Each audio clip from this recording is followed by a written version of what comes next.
बिस्मिल्लाहिर्रहमानिर्रहीम। अस्सलामु अलैकुम। उम्मीद करता हूँ आप सब खैरियत से होंगे।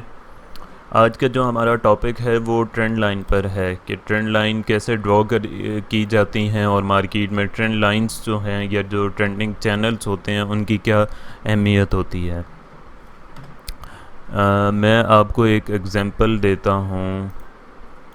ये देखें आप, इस पिक्चर को देखकर आप अंदाज़ा लगा सकते हैं कि ट्रेंड लाइन की कितनी अहमियत है ट्रेंडिंग मार्केट में। अगर मार्केट ट्रेंड कर रही है तो उसमें ट्रेंडिंग लाइन जो ट्रेंड लाइन है उसकी बहुत ज़्यादा इम्पोर्टेंस होती है।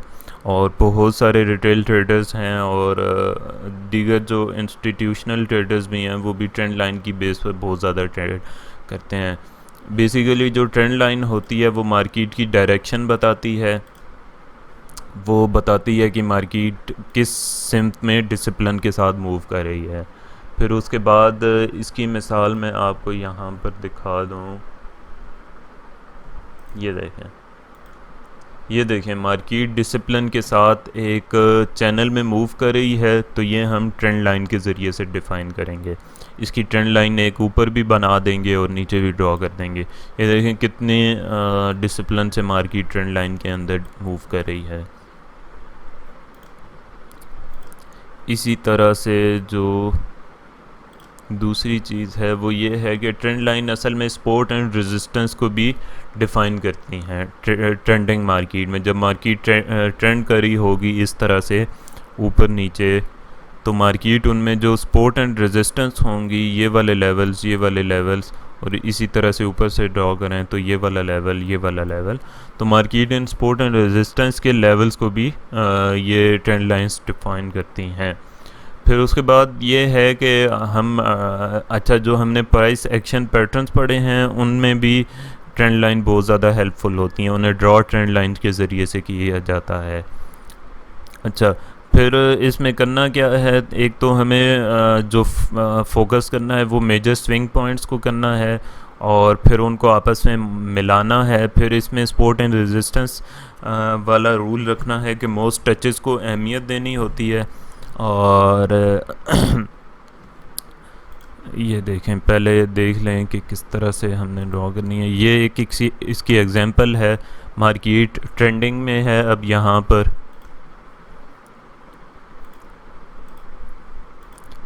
ऊपर से एक डाउन ट्रेंड में है मार्केट। ये देखें, अब इसमें जब हम ट्रेंड लाइन ड्रॉ करते हैं उसकी शर्त क्या होती है? उसकी शर्त ये होती है कि मार्केट का लास्ट स्विंग होता है उसे मार्केट ब्रेक कर दे। अब ये यहाँ पर ये वाला मार्केट का स्विंग है, तो जब इसे मार्केट ने ब्रेक कर दिया यहाँ पे ऊपर इस जगह से मार्केट ने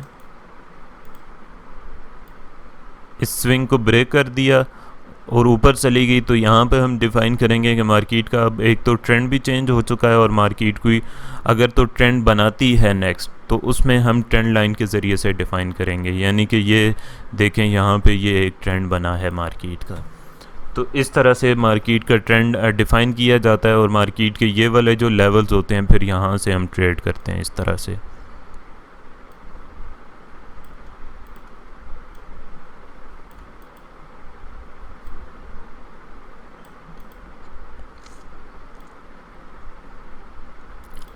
इस तरह से इन लेवल्स पर फिर हम ट्रेड करते हैं। शर्त क्या है, मार्केट अपना जो लास्ट स्विंग है उसको ब्रेक करे। अगर तो ऊपर से नीचे आ रही है तो नीचे वो हेड एंड शोल्डर बनाती है या डबल टॉप बनाती है या डबल बॉटम बनाती है और उसके बाद उसे ब्रेक करे, ये शर्त है। लास्ट जो स्विंग है मार्केट का वो उसे जैसे ही ब्रेक करेगी तो उसके बाद ट्रेंडिंग मार्केट का ट्रेंड चेंज हो जाता है। और फिर इसके लिए दूसरा रूल ये है कि मार्केट को किसी भी देखते हैं अब ये देखें ये मार्केट का एक ट्रेंड है। अब इसके लिए शर्त ये होती है कि मार्केट जो है वो ट्रेंड लाइन को 2 दफ़ा कम अज़ कम भी हमें टचेस चाहिए। 2 दफ़ा मार्केट कोई भी ट्रेंडिंग मार्केट किसी भी ट्रेंड लाइन को अगर टच कर लेती है तो हम उससे ये डिफ़ाइन करेंगे कि मार्केट का जो ये ट्रेंड है वो इस ट्रेंड लाइन को फॉलो कर रहा है। तो 2 टचेस हमें ज़रूरी हैं किसी भी ट्रेंड लाइन के लिए। और इसी तरह से चैनल के लिए ये चीज़ नोट डाउन कर लें, कम से कम भी 2 टचेस लाजमी होने चाहिए।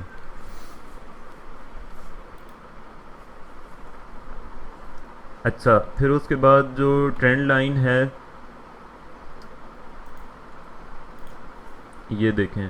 अच्छा, ट्रेंड लाइन में जो इम्पोर्टेंट चीज़ होती है वो ये है कि डेली की जो ट्रेंड लाइन होती है उसे हम लॉन्ग टर्म ट्रेंड कहते हैं।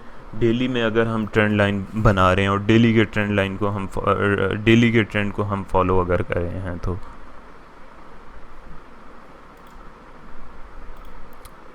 ये देखें। जो डेली का ट्रेंड है वो लॉन्ग टर्म ट्रेंड है, फिर उसके बाद जो मिड टर्म ट्रेंड होता है वो H4 का होता है। इसी तरह से जो सबसे शॉर्ट ट्रेंड होता है वो H1 होता है। H1 से कम पे आपने ट्रेंड लाइन ड्रॉ नहीं करनी, या कोई भी ट्रेंड लाइन ड्रॉ नहीं करनी, मतलब कोई भी ट्रेंड डिफाइन नहीं करना। H1 से कम पे पैटर्न्स ज़रूर बन सकते हैं, सिमेट्रिकल पैटर्न्स और ट्रायंगल पैटर्न्स जो इससे पहले हम पढ़ चुके हैं, लेकिन ट्रेंड लाइन H1 पे कम से कम ड्रॉ नहीं हो सकती, ये चीज़ तय है। चूँकि शॉर्ट टाइम फ्रेम पे बहुत कम परफेक्शन मिलती है। और फिर ट्रेंड लाइन पर जब मार्केट आती है तो ये वाले जो इनगल्फिंग पैटर्न्स हैं या दूसरे कैंडलिस्टिक पैटर्न्स हैं जो इससे कबल हम पढ़ चुके हैं, जब मार्केट ट्रेंड लाइन पर आती है तो इन रिजेक्शंस के पैटर्न्स को देखकर हम डिफ़ाइन करते हैं कि ये ट्रेंड लाइन जो है ये वैलिड है कि नहीं है। ये देखें, यहाँ पर देखें ये राइजिंग एक चैनल बन रहा है। अब ये देखें यहाँ पे मार्केट मुसलसल ये पैटर्न्स बना रही है इन लेवल्स पे। ये जो ट्रेंड लाइन की सपोर्ट है या ये जो लेवल है इन पे मार्केट मुसलसल ये पैटर्न्स क्रिएट करती रही है। थोड़ा जाकर देखते हैं। अच्छा, ये देखें, ये अब आप देखें कि इस वक्त गोल्ड का चार्ट अगर मैं आपको दिखाऊं तो ये मार्केट डेली की डेली के टाइम फ्रेम में ये एक चैनल बना रही थी 2075 पर। जब गोल्ड की पोजीशन चली गई थी, कीमत चली गई, तो वहाँ से गोल्ड ने एक डाउनवर्ड असेंडिंग चैनल बनाया यहाँ तक। ये तकरीबन 2 से 3-4 माह तक ये रहा है, ये ट्रेंड डाउनवर्ड रहा है। अब ये वाला जो है ये यूएस सेशन में फेक ब्रेकआउट था, फेक आउट था यूएस सेशन, यूएस इलेक्शन की बात कर रहा हूँ। उसकी वजह से मार्केट बहुत ज़्यादा ऊपर चली गई थी, चूँकि डॉलर का फॉल आया था कुछ दिनों के लिए, 3 से 4 दिनों के लिए इलेक्शन के दिनों में, लेकिन मार्केट फिर वापस इसी चैनल में आ गई थी। ये देखें एक छोटा सा चैनल यहाँ पे बना हुआ है। फिर मार्केट ने जब ऊपर की जानिब मूव शुरू की पिछले दिनों में, ये लास्ट मंथ में, तो मार्केट ने H4 में ये वाला चैनल क्रिएट किया। इस चैनल में आप देखें तो मार्केट इस चैनल में ऊपर गई है। फिर मार्केट ने इस दौरान में बीच में बेशुमार पैटर्न्स भी बनाए हैं शॉर्ट टर्म। ये एक शॉर्ट टर्म H4 का ट्रेंड था। ये देखें यहाँ पे मार्केट ने एक H4 का भी चैनल बनाया है और एक H4 की जो सपोर्ट थी ट्रेंड लाइन की उससे भी सपोर्ट ली है मार्केट ने। और इस वक्त यहाँ पे भी मार्केट एक ट्रेंड लाइन को ऊपर से फॉलो कर रही है शॉर्ट टर्म के लिए H4 में, लेकिन बहरहाल ये एक पैटर्न बन रहा है। तो इस तरह से जो ट्रेंड लाइन है उसकी इम्पोर्टेंस है। ये देखें लास्ट स्विंग को जब मार्केट ने यहाँ से तोड़ा तो अब हम ये चीज़ डिफ़ाइन करेंगे कि इसका डाउन जो ट्रेंड था वो चेंज हो चुका है और अब कोई नई ट्रेंड लाइन ड्रॉ हो सकती है, कोई नया ये स्विंग लो उसके बाद बनाएगी तो उस पर। अब देखें यहाँ पर दूसरा टच हमें मिल गया, 2 टच मिल गए इस जगह पर, तो हमारी कंडीशंस पूरी हो गई। और देखें मार्केट ने उसके बाद यहाँ पर इस ट्रेंड लाइन को फॉलो किया है, यहाँ पर भी और इस जगह पर भी। तो ये चैनल्स ड्रॉ करने के लिए मार्केट ये ट्रेंड लाइन इस्तेमाल होती है। फिर इसमें है क्या, अब कंडीशंस क्या हैं? कंडीशंस ये हैं जो इम्पोर्टेंट, वो ये हैं कि आपने डेली के टाइम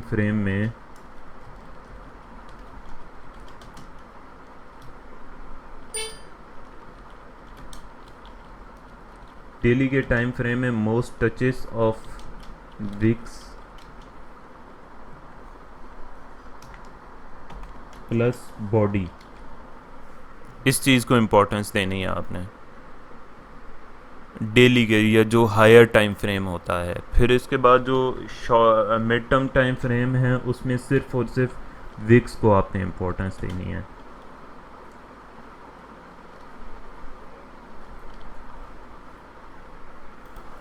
जो H4 है ये चीज़ डिफ़ाइन हो गई कि H4 में सिर्फ और सिर्फ आपने विक्स को इम्पोर्टेंस देनी है, विक्स के मोस्ट टचेज। अब ये देखें, ये H4 का चैनल था, ये डेली का चैनल है।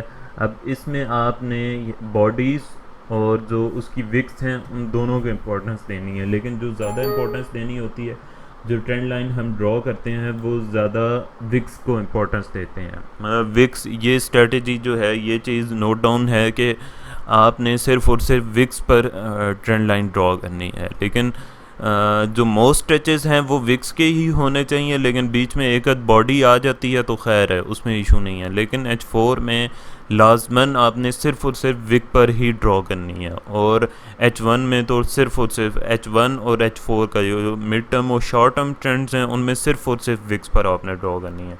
ये अब हम H4 में जाकर देखते हैं। ये देखें, ये एक H4 में ट्रेंड लाइन हमने ड्रॉ की हुई है और चैनल बनाया हुआ है, सिर्फ और सिर्फ विक्स को इम्पोर्टेंस दी है।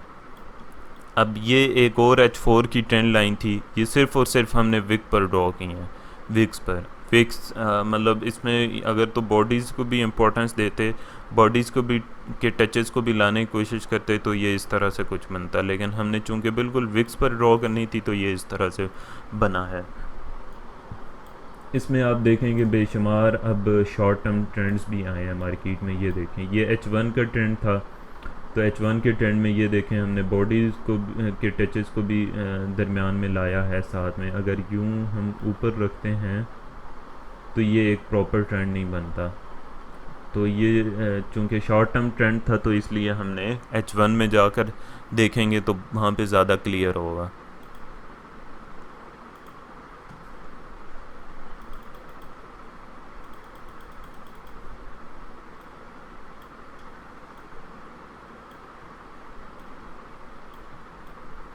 ये देखें, ये एक शॉर्ट टर्म ट्रेंड था, यहाँ से मार्केट थोड़ी देर के लिए रिवर्स हुई थी। तो इसमें देखें तो हमें विक्स और बॉडीज़ को दोनों को इम्पोर्टेंस देनी है, यानी सिर्फ अगर हम यहाँ पे विक्स को इम्पोर्टेंस दे के अगर ट्रेंड लाइन ड्रॉ करते हैं तो वो कुछ इस तरह की बनेगी, यानी कि ये एक प्रॉपर चैनल नहीं बनेगा। यहाँ पे हमने फिर इस तरह से ट्रेंड लाइन ड्रॉ करनी है ताकि हमारा जो चैनल है वो क्लियर बन सके।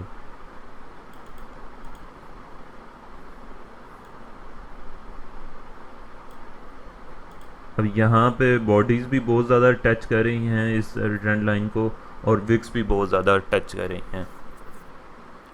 तो शॉर्टर टाइम फ्रेम में जितना जाएंगे उतने फेक आउट्स और ये सारी चीज़ें मिलेंगी H4 में, और इसी तरह से जो डेली का ट्रेंड होता है उसमें बहुत कम हमें ये चीज़ें मिलती हैं।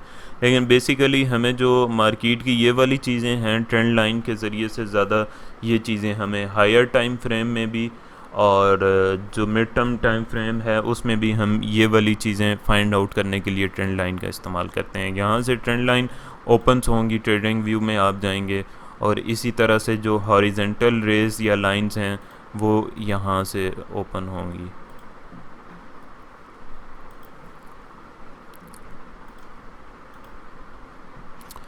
तो उम्मीद करता हूँ ये सेशन भी आपको समझ आ गया होगा कि ट्रेंड लाइन किस तरह से डिफ़ाइन करनी है।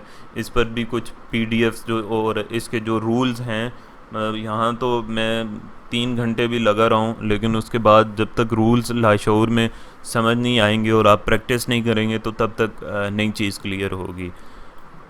हम US सेशन में लाइव भी शुरू करने लगे हैं। US सेशन में हम लाइव हुआ करेंगे और ये जितनी भी चीज़ें हमने पढ़ी हैं ये सारी वहाँ पे हम प्रैक्टिकल करेंगे और प्रैक्टिकली हम समझने की कोशिश करेंगे, और प्रैक्टिकली इनकी बेस पर ट्रेड्स भी हम लेंगे कि मार्केट यहाँ जा सकती है या यहाँ नहीं जा सकती।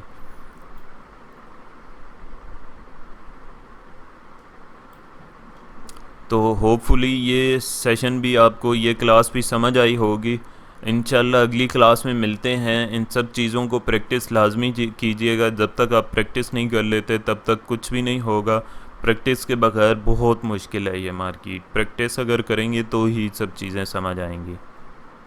ठीक है, अगली क्लास में मिलते हैं इंशाल्लाह।